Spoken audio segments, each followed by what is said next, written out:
Okay, proceed naman tayo kay compacted volume. Shrinkage factor naman dito, so ano ba yung i-divide natin? Ayun naman is si gamma bank over naman kay gamma compacted. So, shrinkage factor or SF is equal to gamma bank na 1,661 over gamma compacted na 2,077. Divide lang natin ulit.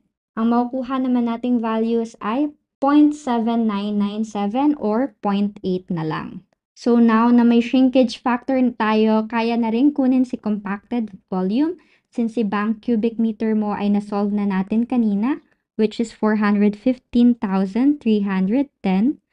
At ang shrinkage factor natin ay 0.8. So multiply lang natin sila. Our answer would be 332,248 compacted cubic meter. So, that's it for this problem. Simple lang siya, medyo intimidating lang dahil sa sobrang daming values and super naging helpful yung hint na binigay for this problem. Pero alam mo bang kayang-kaya siyang sagutan under a minute even without solving?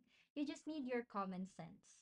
So looking at the problem, bank and compacted volume ang hinahanap sa atin. So from the words themselves, matik ng mas maliit dapat ang compacted compare kay bank since pinipi nga si compacted.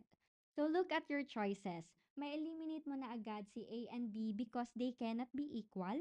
Tanggal na rin si C kasi si compacted volume dapat mas maliit siya kay bank volume. So, dahil tanggal na yung tatlo, with that, you already got the correct answer which is simply itong letter D. So that's it. Hindi ka man familiar or fully knowledgeable sa isang topic, you can use your partial knowledge or common sense to select the correct answer.